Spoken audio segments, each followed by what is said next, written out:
Welcome back, everybody, to another edition of Kicking It with Cal. I'm your host, Cal Denicky, and today we have a very special guest with us tuning in, checking in from New Mexico. We have Jenna Clayton. Jenna is a longtime friend of mine. Jenna, how you doing today? I'm doing well. Why do I immediately feel nervous when it's recording? I was doing great. I'm doing really well. Thank you for asking. Thanks for having me on. So, Jenna and I met several years ago. I was around 16, 17. She was 17, 18, and we were in small town Illinois and connected immediately. And I wanted to bring her on the pod today to share stories, talk about her move to New Mexico, talk mental health, and those types of things. So, Jenna, let's go ahead and get started. So, you're living in New Mexico now, which is a long way from Illinois, where you and I grew up. So, tell me about your move to New Mexico and how did it come about? For sure. Yeah, it's been such a trip. I'm in Albuquerque, which is like it never really crossed my radar until this past year. I've always been interested in New Mexico. I've always wanted to move west. I've known that for a long time. Callie, you know this. Like I've talked about moving for years. And God, there's so much I could say about this, but it's a long time coming. I have wanted to leave the Midwest for a long time. Um, it's it was good to me for a bit. But I think honestly, since I was a kid, I knew I wanted to like travel and get out into the world and like experience things. And for a lot of reasons, I think like limiting beliefs and like just I don't know, a lot of stuff I needed to work through kept me in the Midwest for a long time. But finally I kind of like hit my rock bottom and like hit my like, okay, things need to change in my life at the beginning of the year. And I started to like seriously start making changes in my life so that I could start to move. Um, I don't even know, Cal, there's so much. How much detail should I go into? Like, So, where do you what want me to did you feel start? like? What did you feel like um, rock bottom was for you, and what propelled you to say, "I'm going to make this move. I'm going to go do this and change my life"? So we're just gonna jump right in and get super vulnerable, like right away, right off the bat. That's what's happening. Okay, cool. So, um, all right. When I was a kid, I always dreamed about like traveling, doing big things in my life, blah blah blah, whatever. Um, and then I got to adulthood, and then that was my opportunity where I like could have moved away, and I kept saying, and I just like kept doing that year after year after year. Um, and I just kept getting hmm, deeper into like things that were keeping me small. It's hard to summarize that experience, but like I guess I thought I don't know. It's like I got kind of like split between two what I know I wanted like at my core and what I thought was expected of me. I guess I'll put it that way. That's a Hmm. way to like distill it down because I when I pause like that, it's like there's so many thoughts that I could say and um to distill that experience down into just like a summary is hard. But yeah, I like thought that I needed to stay like for jobs that I was doing, for relationships that I was getting into. Like there's always another excuse or another reason for me to like stay in Macomb or stay in the Midwest, stay in Illinois. Um, and the whole time I knew like something like deep within me, like I think my intuition, right? Like looking back on it, my intuition was like calling me elsewhere. And Hmm. then, as I've traveled over the years and like visited friends out in Utah or visited friends in Colorado or in the Pacific Northwest, like every time I go out there, I'm like, oh, I get reminded of like that that passion or that like desire to especially move out west. Like as soon as I hit the Hmm. mountains for the first time, I remember I was in Colorado and I was like, oh shit, like I need to be around mountains. And I need to be around nature in a big way, like access to nature and like hiking. So that's always been burning in me, just that desire to relocate. And then I kept ignoring it, and it just kept getting louder over the last 10 years. Hmm. And in the meantime, I think as a way to cope with not being truly in a place that I felt like I needed to be or like was super good for me, I fell into substance abuse. So using alcohol to cope, and then just getting into like a series of relationships that were pretty chaotic and unhealthy, and just getting deeper into like what I realize now is unresolved trauma from like really I can trace it back to my childhood, which is like on the outside looking in, you might look at my family and my upbringing as like a good and like Great family. Great wholesome family. family, which they are, and I love them, Mhm. and they're wonderful. But like at the same time, we get conditioned by the way that we were brought up. And for me, I like learned that I needed to live inside of a box. Like that's the way that I like interpreted the way that I was raised. So I just kept doing that. That manifested into my adulthood. And I just like, even though I had this desire to like do all this other stuff and like live somewhere different, something within me believed that I needed to like stay in the situation that I was in, continuing to do the things that I was doing. Um, and so it got especially bad last year for me. Um, I had opportunities like to move a lot of times. I was like I would find myself at a crossroads a lot in my life, and then I just kept staying. And then like this past year, it was like the universe is like screaming at me like you got to make some changes and like do the things that you want to do because this is all caving in. Um, and so like my drinking got out of hand. Like I was in a relationship that was super unhealthy.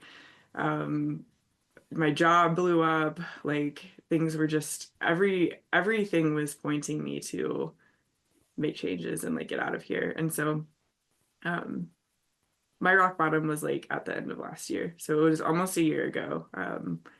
The last week of 2023. Um I just felt like a shell of myself. I felt myself just collapsing into drinking as a way to cope. I kind of felt like I was dying. I'm not gonna lie. Like my Mhm. soul was just like shut off. I was not connected to myself at all. So um, I decided to quit drinking. I got myself out of a relationship and many other relationships, like platonic relationships in my life that were unhealthy for me. Um, I made some changes in just like within myself. I switched therapists and started doing like some trauma therapy and really unpacking how like my upbringing and my conditioning and really like everything I put myself through in my 20s um, was like affecting me and impacting me. And what else did I do? Oh, I quit my job. And then I also like I loved my house, but I downsized. I got rid of like most of my stuff and Mhm. downsized and moved into a garage apartment for the summer to save money. And I had no clue where I was gonna move. And this is the first time I've quit a job without like having a job lined up. And like I was just Mhm. taking a lot of like leaps of faith because I felt like I needed to like message to myself or signal to myself that like we're doing this. Yeah. Um, so yeah, and then I was just teaching yoga and doing all this like inner healing work, and it was really, really hard and terrifying. But like in the middle of all of this, Albuquerque crossed my radar. Someone moved to Macomb from Albuquerque, and I was like, this place seems like it might check the boxes that I'm looking for. And the more I investigated, the more I realized like it was a really good fit. I came out and visited in July, and met my now roommate, Erin, who's wonderful, and she is also a yoga teacher and just like a really perfect like segue into the communities I wanted to connect with here in Albuquerque. And just coming out here, I just felt like not like a oh my God, I have to move to Albuquerque, but like a just inner knowing of like this seems right. I should go there type thing. So I came back and got all my things together and my affairs in order and moved myself out here. I packed everything into my Prius with my cats and drove us out here at the beginning of September. And I've now been here a little over 3 months, and it feels like the most aligned decision I've ever made in my life. Like if I could if we had like 3 hours, I would tell you like all the little signs and like messages from the universe that have come up, just like notifying me and showing me that I'm in the right place. Like it Uh-huh. would, yeah. I So, feel like there were a lot of reasons that pushed you in that direction, and I always knew you'd end up on the West Coast, Jenna. Your West Coast vibes and the fact that you ended up in New Mexico is just so fitting, and I'm glad that you took those signs and went with it, because if not, you could still be stuck in a situation where it's toxic and unhealthy and falling into those same habits that you talked about. So I appreciate your vulnerability and sharing all that, because as we get older, our circles get smaller, and there might be people out there listening who might be in a similar situation to you, and could use that as motivation to pack their bags and go do something, as you said, that you've been trying to do since you were, little, had these dreams of going out somewhere. So I wanted to ask, what, now that you're in a better headspace than you were a year ago, what does a good mental headspace look like for you? yeah. So a good mental headspace to me now that I'm like feeling more grounded or more, I've cleared a lot of space in my life. It's just like the ability to be present, to like be in the moment, not like looking for the next thing, like not trying to be pulled out of wherever I'm living. And like Hmm. my present space is like manageable. Which means like I'm not attaching too much to the past or to the future or even anything that's going on in the present, really. Like just I'm just here and I'm able to like navigate it and handle it and like feel, I want to say at peace, but actually I don't know that that's true because like I think it's just more like accepting of where I am. Like I could feel anxious, but I'm not like trying to like escape from that feeling of anxiety, you Yeah, know? people use that term "live in the moment" a lot, and where for you do you feel like you're slipping out of the moment? Because I think a lot of people use that phrase, but I don't know if they have a great answer to what living in the moment feels like. So for you, what feels like you're either slipping out of it or you're not kind of living in the present day? Mm, that's a good question. I think for me, it's like if I start to feel overwhelmed or if I start to feel fearful or like dip into fears or like get agitated or frustrated, like those are all signals to me that I'm like slipping out of the present moment. Mm. Uh, like if I'm just, I don't know, does that answer the question? Like it's kind of like it's hard to answer this question a little bit. Yeah, the stress part of it kind of rings a bell with me, because last week I had a very stressful week, and I felt myself getting irritated, but I didn't think of it as like not living in the moment, because in the moment I'm stressed out and I'm like angry at things, but um, to have that kind of clear sense of mind for living in the moment is kind of how I interpret it, in terms of like how I feel in the moment is like when my head is clear, but um, I feel like it's different for everybody.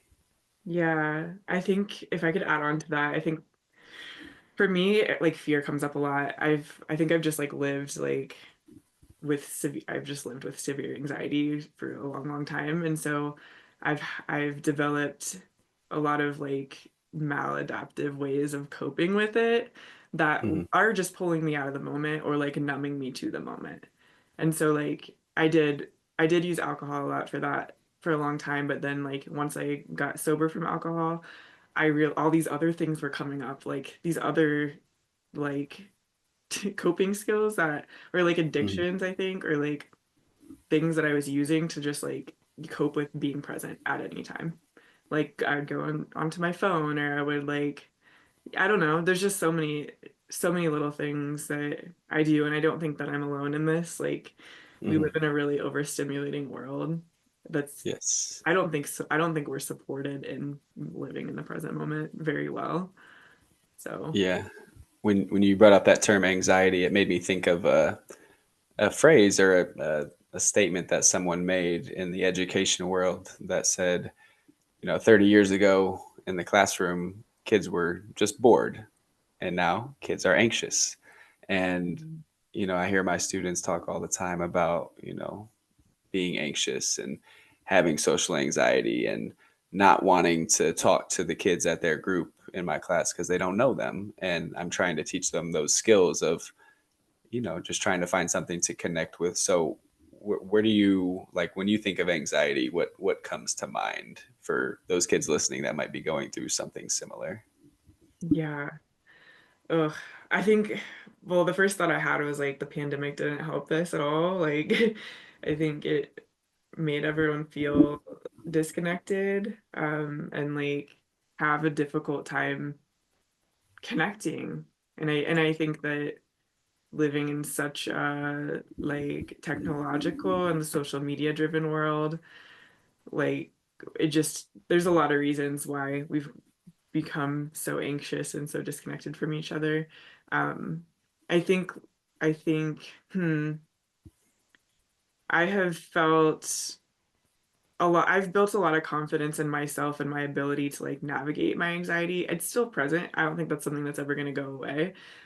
Hmm. But I do believe that we can build tools to navigate anxiety better and like build our tolerance to connecting in healthier ways with each other and like with social media or with, I don't know, life, honestly. Yeah, yeah, I like that a lot. So, for someone who feels trapped in a situation they don't like, what would be your advice to them?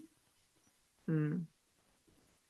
Well, I felt very trapped in many situations I didn't like for a long time and like couldn't see the way through. Um, but I believe there is a way through. I believe that I understand that there's like a ton of unfortunate and tragic things in a lot of people's lives that are unavoidable. Um, but there's so much more in our control than we think. And I do believe that like even with like a lot of small adjustments, people can work through their lives and like or work through a situation that they don't like to get to a better place. Mhm. Um, I've seen it happen in so many people's lives. And I think also like I know I keep talking about like sobriety, but like dipping into the recovery world, you're seeing people that have like bottomed out in life. Like I'm surrounding myself with people that have like bottomed out in life. I feel like I bottomed out in life and couldn't get through. I didn't know how I was going to get through it, but I have. And like I just see so much hope in so many really unfortunate situations now. Do you feel like the people you're kind of mentioning who have bottomed out, like you feel inspiration within each other because you have a shared experience and it makes you feel like, wow, we've all had a similar situation. We can get through this together. But without them, it's like you just kind of feel like you're on an island. That's like a really good way to put it, yes. Yeah, absolutely. I think it's really important to share our stories. Like I love that you have this podcast. I love that people hold space for other people to share their stories because being a human on your own trying to navigate really tough shit um, just doesn't get you very far and it can be incredibly isolating. And as soon as you start to connect with other people who are sharing their stories, even if it's not exactly the same, you can always find commonality in somebody else's story.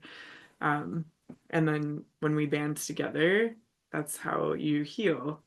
Mhm. And so I think I see a lot of the opposite happening with such a, again, like technological and like social media driven world and just like such a politically divisive world. There's a lot of stuff pulling us apart from each other. But for Mhm. me, getting into spaces where other people are healing and sharing their stories really vulnerably and really authentically and without shame and without like guilt, it's incredibly healing. And I'm rediscovering like hope and like what's the word? Why my mind is blanking, but optimism, very Mhm. simple word that I could not recall for a second. Like I feel hope for the future again. I feel like optimism, and I wouldn't have felt that way if I had continued just like trying to do all of this on my own. So I think it's really important for us to tell Yeah, our stories.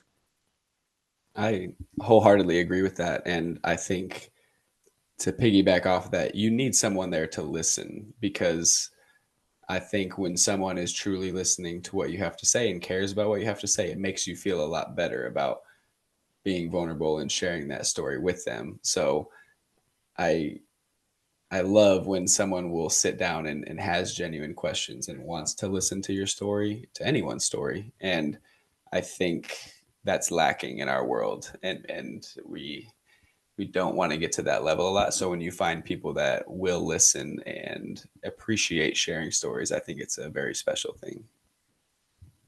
I agree. So Yeah, I that's totally the agree. and that's kind of the I'm appreciate your love for the podcast, and that's kind of the purpose of why I created this.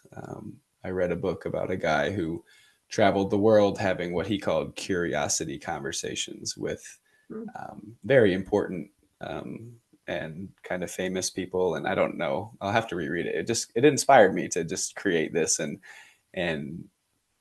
I don't have connections to famous people, but I have connections to friends and family and people who I want to hear their stories. So I've been so looking forward to having you on here for a long time and sharing your story, and I appreciate that. So I did want to turn into the yoga world for a bit because I know you had mentioned yoga earlier. My mom's been into yoga her whole life, so it's rubbed off on me. So I'm very at a beginner level for it. But tell me about your experience in the yoga world and anything you can enlighten us with. Yeah, for sure. I have done yoga with your mom actually once, which was cool. And it's weird because I like have known her for a while, but I didn't actually know that she was that deep into yoga. So, Hmm. I guess like, when you get into something, it's like in the forefront of your mind, and then you realize other people are into that too. So, for me, my story with yoga is that I've been a practitioner of yoga. I've done yoga on my own, like off and on for over a decade. Um, it's just something that's just kind of like been a constant thread in my life. I've always come back to it, and I didn't really at first understand why I kept coming back to it. I just knew that I liked it and made me feel better. And 2020 hit, and I think most people were looking for things to ground themselves during that time. And so I actually I got back into yoga during that time. And like once things started opening up again, I started taking a class in Macomb at Free Range, and from Dawn Piper, who's lovely. And just through taking her class, I think like the intentionality of like going to a class and like being in a space with other people doing yoga, like just like set a really solid foundation for me to continue doing it. And I really realized how grounded I felt after I did it. And again, still didn't completely understand why. But then through my last job, which was working at an alternative school, um, they paid for me to get my yoga teacher cert. The opportunity came up, and they asked if I wanted to get certified, and I was like, I've never really thought about it. And honestly, a lot of self-doubt came up because I was just like, am I even like good enough at this to like become a teacher? Hmm. But I'm so glad I said yes. It was definitely like a fear thing, right? Like it was like I feel afraid to do this, but I'm going to do it anyway type thing. And I'm really glad I did because um, it not only deepened my own personal practice, but I just started to really understand why yoga was really helping me so much and why I kept coming back up. And it's because like connecting to my body and helping other people connect to their bodies can be so healing. And I think, yeah, talk therapy is great, but I think that we have to have this piece of like connection to our bodies to Hmm. be able to like just feel our best and feel like whole people. I don't know. Yeah. um, yeah, so then I became a yoga teacher 2.5 years ago. Was teaching my students. So I was teaching junior high and high schoolers. I was teaching staff and community members, and just starting to like dip into like the wellness world a little bit more, which has always been a passion of mine, but like to do it in a space like as a like I'm holding space for people to do this rather than just like being a participant, just kind of like took on a new meaning for me. And I realized how passionate I was about that. And then it was really nice to have that again as like something grounding for me to fall back on as I moved out of like the social work realm and like now I'm teaching yoga. Like I just realized that's what I want to be doing, and I needed space from being so close to people's trauma, and yoga feels like a really like manageable way for me to hold space for people. Um, I feel like my passion or like my purpose, if I have a purpose here in my human existence, is like to help other people heal and like use tools that have helped me heal. Like Mhm. it just makes sense for me. So yoga is a way for me to do that. So when you were doing yoga with middle and high school kids, we think of yoga as this very zen space and it's calming. Was there any like craziness that went on with kids that young that might not have taken it as seriously? Um, Farts, sex sounds, yes. 100%. Yeah.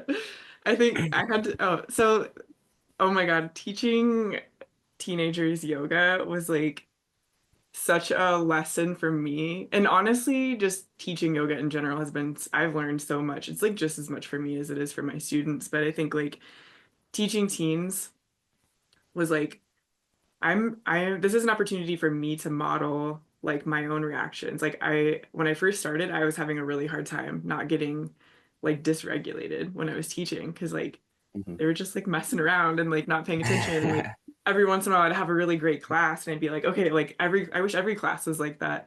But then like as I kept doing it, I was like, Welcome to my world. you understand. You understand completely. Yeah, I as I got deeper into my experience just teaching teens yoga, I just like kept unlocking these layers of like learning how to regulate myself and like it's not about me and like I think giving into the chaos a little bit, like Mhm. not needing to have so much control of the situation. And that's truly I think what a yoga teacher like should look like. It's not someone who has to have order or has to have like things don't need to go a certain way. It's like the ability to like flow with whatever's coming up and like Yeah. just stay in tune with yourself. And you know, some kids will pick up on that and be able to take that into their own lives. Some people maybe not.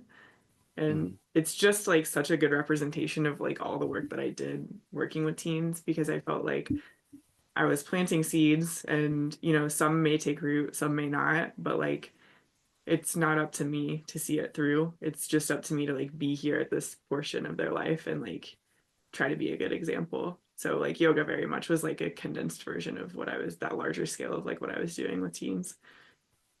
Yeah. Every time I've done yoga, which is probably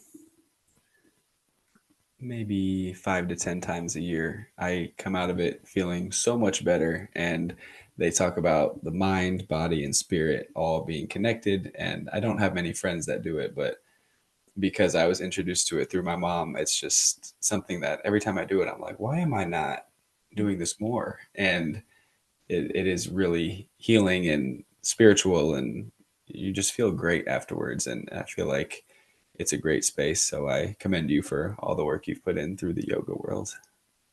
Cool, thanks. Yeah, it's really great. It's helped me a ton and I'm really excited to be sharing it with others. Yeah. Speaking of teenagers, I wanted to kind of dip back into a past life. We talked about in the intro how when we met, we were, late teenagers and felt like we were in obviously a much different stage of life. So, how much different do you feel at this point in your life and where you're at and how you feel as opposed to when you were 18, back when we met way, way long ago? Yeah. We were kind of talking about this beforehand. It's like hard to even think back to that time. Hmm. Like it feels like another life or like a dream or I don't know. It's really wild to think about Yeah. how I even felt at that time. But I feel much different than I felt when I was 18 now. Hmm. And I'm glad. But I don't know. 18 was such a like angsty, like I'm about to be on my own, but I have no clue what I'm doing or how to show up in the world or who I am or like what's gonna take shape in my life. And I was up against a lot of like and you just don't have awareness, you know, and like your brain's not fully developed at that time. So it's Absolutely like no awareness at all.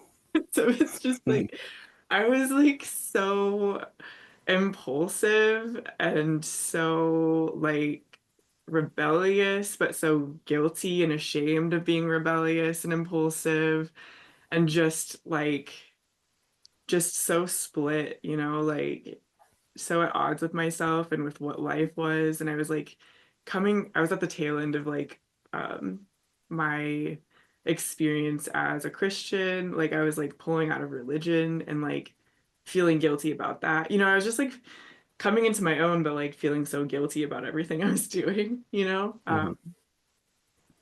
I don't know. It's wild, but I was also so excited and so like excited to experience things and starting to like experience things on my own for the first time too. Yeah. Because when did you leave the house for the first time? How old were you? I was I think I was 19, so I stuck around because I went to community college, Hmm. and it just made more sense for me to stay at home. So actually, I think had just turned 20 when I moved out. So I stayed until I was Hmm. 20. Yeah, I I was guess. I was the exact same way. When I Really? turned 20, I packed up my grandma's van and moved to Bloomington Normal, and it was a moment that if my life were to ever become a movie, it would be in there because it was this Mhm. awesome feeling of adventure and going to start a new life. And when I think back to 18, like you said, it almost feels like a dream. But when you're in that age, you kind of feel like you're on top of the world because you're at that point where, you just got out of high school and you're feeling like, no one can stop you. Every time I tell people I teach middle school, they say, "Oh, that's the worst version of kids is Mhm. their middle school self." But for me, it was when I was 18 and 19, I felt like it was the worst version of myself because I didn't want to listen as much, and you remember how big Twitter was like when we were at that age, and just how I just wanted to become viral and be funny and make tweets. And I was like playing college baseball and I felt entitled because I wasn't playing as much as I thought I would. And to me, it was not a great, like, I wasn't in a great grounded headspace at that age. And I definitely feel much more grounded at 30 Mhm. than I did at 18.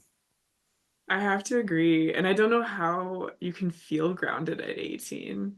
I think you have to just like be floating and like up in the clouds for a bit and like experience it however you're going to experience it. And like you're just taking these 18 years of like whatever you've learned up until that point and rolling with it and hoping for the best. And then for me, like that rolled into my 20s, and like then when 30 hit, that's like, okay, now I really need to actually figure out how to be grounded and like what to do with all of these experiences and like how to like suss it all out and make sense of it, and like claim it as my own and make it actually my story and start living for Yeah. myself. And what does that actually look like? So I think that's the difference. Like I like to think more about like 20, where was I at 20 and where am I now? Like where was I at 21, 20, now where am I now at 31? Because like it's a decade, right? Like Yeah. it's I see a lot of like patterns when I was like 21, that I'm kind of seeing now. I was like I had just moved to Macomb.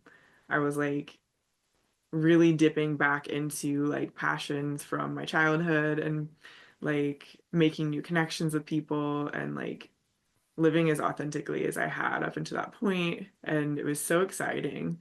It was really, Hmm. really exciting. And then I'm kind of doing that now, like a decade later. Yeah. I mean, I am Yeah. doing that now, but it's like with so much more experience and like my brain's fully developed and stuff, and I'm sober and like it's just so much more intentional, and Hmm.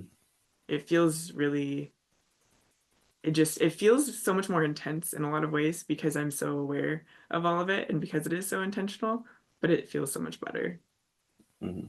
And back during that time, you brought up the term to me that I had never heard before, that you and I were kindred spirits. And then I just thought, wow, I like that a lot. But I knew it had to do with connection and the way you can connect with someone. So, what does that word kindred spirits mean to you? Yeah, I love this term. It's something. Yeah. I think they're just people you encounter in your lifetime where you just connect on like your spirits connect. Like you see each other's souls, and like Hmm. I don't know what it is. It's like alchemy or like magic kind of. Like I don't know. Like what this person's stuff and my stuff like just meets on the right frequency, and then we just like get each other, and could like the rest is history. Like the world disappears, and like that's kindred spirits to me. So like you are certainly one of those people in my life. Like I think some people come and go, right? You can make these connections and like they like fade away, but like for you and I, like every time we like connect back up, it's like no time has passed, We're and still rolling. we're still rolling. It's still going strong. It's great. Yeah, I feel really fortunate to have had many of these like connections in my life. Some have like just been short term, some have been longer term. But yeah, I'm definitely grateful for our connection because it's just like I think there's a certain element of like safety. Like Yeah. I I feel seen by you, and I feel like you really hear me, and you're really good at listening and really good at like holding space, and so I feel safe to like be authentic and like be myself and be vulnerable and like just really be seen. And that's Mhm. really special. Like I've gone through a lot of unsafe situations, and so like this past year especially, I've really been thinking about like what does safety look like? And I think Mhm. that like having that kindred connection is like a really safe thing and a really Yeah. special thing. People, go find yourself a kindred spirit. Yes. So we kind of started off the conversation talking about rock bottom, but I'd like to bring that up and talk about what is a happy place for you? What does that look like? What does that feel like for you? Mm, I like that. For me, I've found so much joy in solitude and like being alone. And it's something I used to be terrified of. Like I felt really uncomfortable spending time alone, and I knew that there was something wrong with that. But like this past year I've spent like copious amounts of time alone. Because I just had to, something I had I to do. love that word, by the way, copious. Copious. It's a good word. Yes, it You should is. It's recognize great. it. It's in my vocabulary very intentionally because I also like that word. Um, yeah, so for me, alone time, like when I'm working on like a project or like writing or reading or listening to music or like just doing something that I'm really passionate about, that's a happy place for sure. Um, and it's growing now. I'm connecting in community now, so like I'm now finding new happy places in community around people, which is a whole nother topic because there's like a lot of stuff I have to work through to like open myself in community and connection, but I'm finding some really cool spaces that are really healing and like opening me. And then the third happy place that I'm thinking of right now is just in nature. Like Mhm. going on a hike, being in nature, like ugh, so good. Yeah. There is this term called the state of flow that you get in when you're just in something and the world doesn't really exist because you're just so locked into what you're doing. And it sounds like you found and you know what that state of flow is for you, and how you feel like you can get to that happy place, whether it's being in nature, doing yoga, creating a project. And I think I think people know that feeling, but um, might struggle to get to it. And I think we all need to get to it more because when the world doesn't exist and you can be so into something that you don't even know that you have work the next day, or you don't know that um, you've got a stress, some kind of stress in your life. I think it's great for people to find, and I've found myself with coaching for me is huge because for that hour and a half that we're practicing after school every day, like nothing else in the world matters. Like it's intense, we're having fun, and I'm locked in and nothing else matters. And to me, that's like a happy place, and a place that I get to do it 5 times a week, and it's a blast. That's awesome. Yeah, I love that you understand that too, like, and that you found that for yourself too. It sounds like as soon as I started talking about like my happy place, you were like, yeah, like you get it. I totally agree too. I think like again, I think we're in this world that just manufactures all these distractions for us. And so like we don't actually it's not intuitive for us to like know how to be on our own and like be undistracted or like be in flow. because there's so many, like it's hard for me sometimes, like a lot of times actually, but I've developed a lot of like tools to help me become present. And I think like I've stripped a lot of bullshit away where I'm now able to like listen to myself a lot more, and like I can tune into my needs and like kind of understand what I need in each moment, um, to feel better, to feel like grounded. And I just keep going into those things. And this has taken a lot of practice. So it's not just something you can just, I think, switch on. I think it's something that you have to spend a certain amount of work building. But I'm very grateful that I have. Cool. Jenna, tell me a time that you've been proud of yourself. Okay, the time I've been proud of myself. I've been proud of myself a lot this year, which feels really good because I haven't felt proud of myself that much prior to this year. Mhm. So, um, a time that comes up in particular is in July. It's actually when I came back from my trip out here to Albuquerque to check it out. I just like needed to put my body here to make sure it felt good to see if I wanted to move here.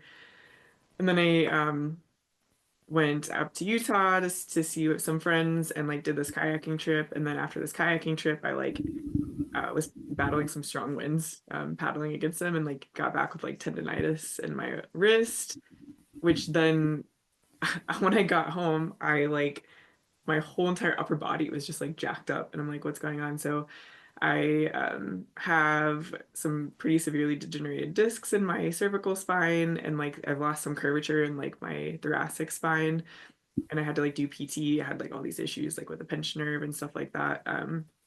I truly believe that this is like probably like a lot of bad posture and habits and stuff like that, but also like just where I was holding stress and tension because like it takes a toll on your body. And so doing a lot of like trauma work and just living in fight or flight, and also like doing things that were destructive to my body for many years in my 20s, even though I was doing yoga and like getting healthy, like damage was done, you know? Anyway, I had this really like rough time where I could like not do my dishes because I was like in such severe pain, and it was like nerve pain, and I've never had anything like that before. Um, and it really forced me to be present in a way that I've never experienced, and it forced me to take care of myself in a way that I've never taken care of myself before. And I'm really proud of myself for how I handled it because it was like such a devastating situation, and it made me feel like like I was questioning whether I could even move. Like it was Mm, making me question everything in my life. um, mhm. but I did a great job, and I stayed with it, and I looked at it as an opportunity to just be present. I meditated a lot. I actually continued teaching yoga during that time, which was really hard because I was like physically like unable to do yoga the way that I'd been doing yoga. Um, but I like kept showing up anyway, and it like made me more intentional. And I'm just really grateful for that experience. Like I'm really proud of how I handled it. And I also came out of it like now when I like get sick or like when I go through something really hard, it's like I look back and see that. Or if I don't want to show up and teach a yoga class, right? It's like, okay, but I did it like during that time. That means I can do it now. Like not that I would like wish anyone to like go through like super serious like illnesses or trauma, but like now that I've made it through some of that like really heavy shit, I feel just like a lot more equipped to go through other things. Like I know I can do it. So Yeah, that's great. It's awesome that you recognize that whole moment, and like you said, you wouldn't wish that on anybody, but for you, it was something that you probably needed to kind of get some perspective on how you can feel better and just get better from there. yeah, it was a really trying time. But it's like everything's an opportunity. The universe is always Hmm. like giving you opportunities and lessons, and like you can either ignore them and they'll come back up again in like a bigger way. For me, it's like I think this year has just been like everything's manifesting in these huge ways because I haven't listened or haven't like noticed the lesson. So it's like things are showing up bigger and showing up more intensely, and then it's like okay, I'm listening now. I'm gonna bring that phrase up to my students tomorrow. The universe gives you opportunities. I like that a lot. Yes. copyright me. You can send me a check Yes, later. will do. T-shirts will be made. I definitely heard that from someone else. So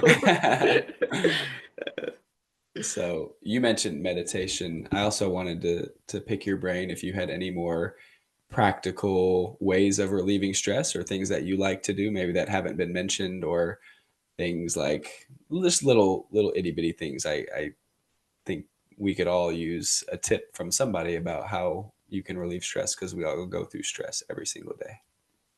yes, we do. I anything related to like getting back into my body and like getting out of my head because I'm just like someone that's like notoriously lived in my head for a long, long time, and we can't reason our way through everything. And so for me, like just taking a walk, or stretching, or like just like working out is huge for me. Like going to the gym, not even, it doesn't have to be the gym, even just like doing a workout, something to like kind of like jolt me out of my brain a little bit and get me back into my body.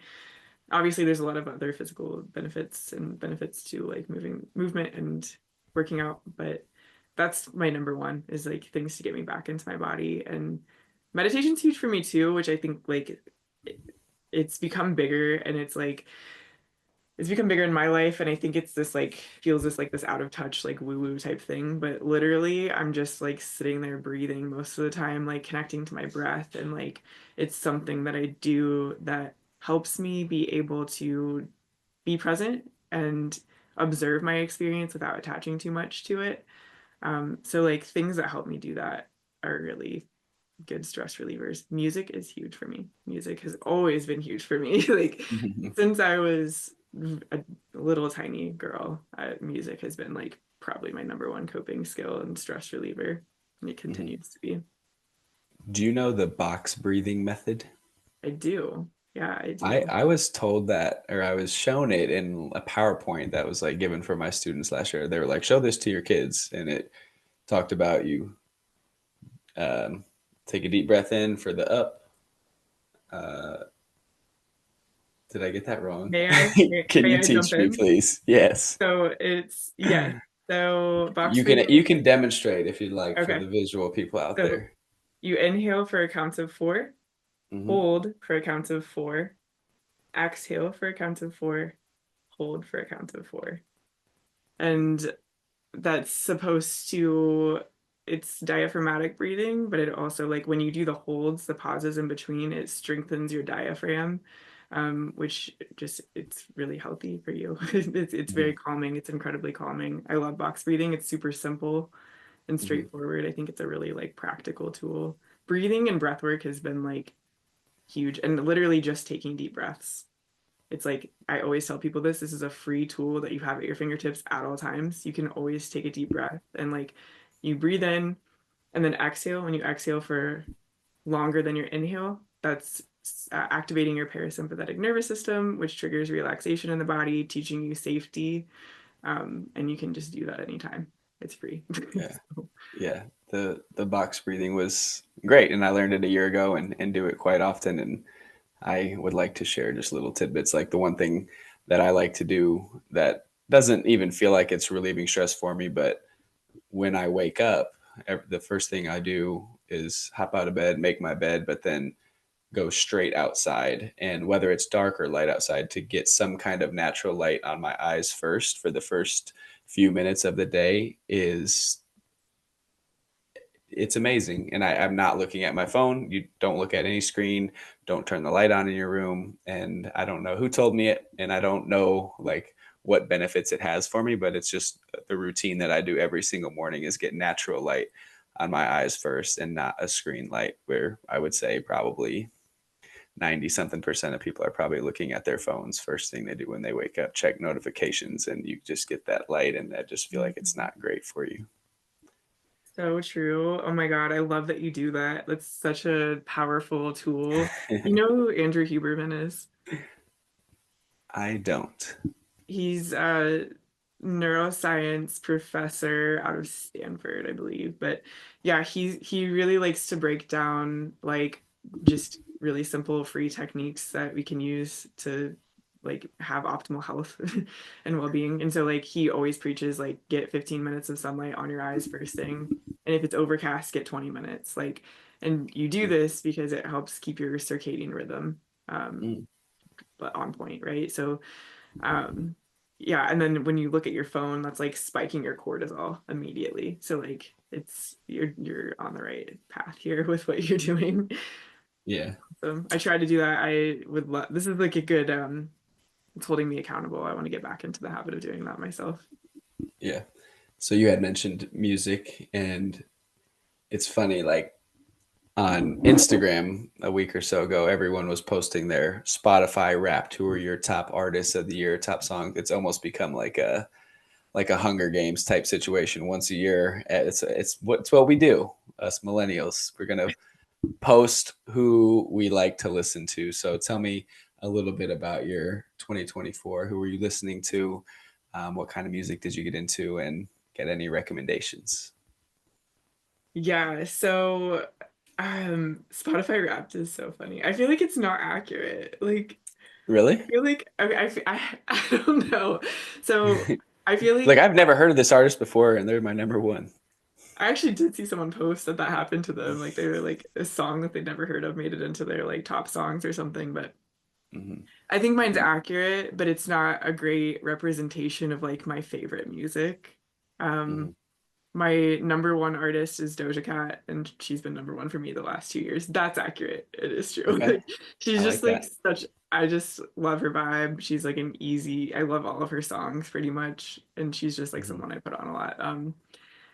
And she's not my favorite artist though. Like, she's just my most listened to. I think I listened to a lot of like as I'm teaching yoga, I like to curate playlists like for my classes. So like I listen to music that like helps me move and flow.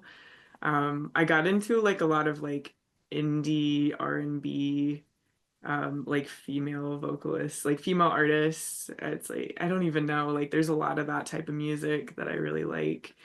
That wasn't reflected in my Spotify Wrapped, but um, like Taiko was number two, and I don't listen to like Taiko is my number two because I would put Taiko on like when I went to bed, like as I fell asleep at night, like Hmm. so like I think it just would play through the night, and so like that's how they ended up number two. But um, I listen to so much stuff. I think my top is like I don't even know how to describe it, but like almost like lo-fi, like flowy beats, heavy like music that I can like move my body to. Hmm. And then like R&B and some artists that I really like. Um, let's see. Orion Sun is one that I listen to a lot. She is, I want to say she's a Chicago musician, but she's super cool. She's like really creative and um it's like indie R&B, I would say. I don't really know how. I'm really bad at genre naming. Like It's okay. um yeah, she's really good. Dochi's really good. I don't know if you've listened to Dochi, but she's great. I just watched her Tiny Desk concert. It's incredible. It's really, really good. Just a Um, great idea doing the tiny desk. I like go down rabbit holes on YouTube a lot, and it's amazing. It's just helps my soul. is there a good one you've watched recently? Give me a rec. The Mac Okay, I found this on the web for what is a good give me a ref. Siri's trying to give us a recommendation. Mac Miller's is my favorite of all time. It's so good. Um, just legendary. It's so good. Mac Miller's There's is an great. artist named Saba, if you want to Hmm. check that out. Great Tiny Desk concert. Saba. SABA. I definitely want to check it out. You should text it to me after this. Hmm. Cool. Yeah. So I like to wrap things up with one thing on your mind. So Jenna, what's one thing on your mind these days? It could be a book, podcast, TV series, something you're into, a project. But what's consuming your mind these days? December 2024. Oof, what's consuming my mind? I'm trying to not be so goddamn serious, but it's hard not to, especially as I'm wrapping up like one of the most transformational years of my life. I feel like I'm just like feeling the weight of it. Um, and at the same time, we're talking about the universe like giving us messages or opportunities. I feel like the universe is telling me to like reap the benefits of all the work that I've been doing and like have fun and play and like enjoy it. Um, so I guess I am just thinking about how to digest my experience this past year that's been so insanely transformative, and at the same time, how do I have fun and play and like just enjoy where I am? Um, that's something that's like really been on my mind. I'm someone that loves like I love the new year. I love my birthday. I love the new moon and the full moon. I follow those a lot. Especially as I've moved here. Like I'm really that's been so grounding to me. It's just like I have like rituals that I do and like ceremonies that I do that just like keep me really grounded and breaking away from like traditional celebrations of the holidays and things like that and like moving into my own. So that looks like celebrating like the winter solstice, and I'm doing that with new people Mhm. in a new place. And so just kind of everything's taking on new meanings and like really intentional ways. And so I've just been kind of thinking about all of that and like just it's crazy. It's so weird, like adapting to new places and things and experiences. Because I feel like I just have to like pause and be like, okay, like let me think about what's going on and like let this integrate before I move on to the next thing. So I don't know, does that make sense? Of course, Yeah. my mom always said that first year that you're doing something new and move to a new place, like you're going to remember all of those images and the smells and the feelings of you're experiencing everything for the first time. And then as you start to build community and connections, it's going to feel more and more at peace. But that first year is so special, and I experienced it 4 years ago, and still remember like the just the little itty bitty details of experiencing something new for the first time. Everything feels very vivid and like time doesn't quite make sense. I think like the biggest thing, if I may say one more thing, the biggest thing that I've been thinking about is like gratitude and just like how incredibly grateful I am for my experience. And I think I remember like even like 6 months ago, like I just keep seeing people be like, oh, like you should practice gratitude. Like it's like really it like rewires your brain and like it's like really healthy and like all these things. But um I just continue practicing gratitude and gratefulness in my life, and it's like becoming my life. Like my life, I'm just grateful for all of it, and I feel like it's bigger than me, it's beyond me, it's not about me. I'm just like so grateful to be here and like be doing okay and like be doing more than okay, like thriving. So yeah, I like to end my yoga classes like that, like in an energy of gratitude. So can we end your podcast in that energy? I'm Of really grateful for course. you. I'm really grateful for you too. Like it's cool that you're doing this, and thanks for holding space for me to share my story. Yeah, absolutely. I'm super happy to have you on, and it's been a long time coming. So I'll definitely have you on in the future, and I enjoyed it a lot. So thank you. Cool. Thank you so much.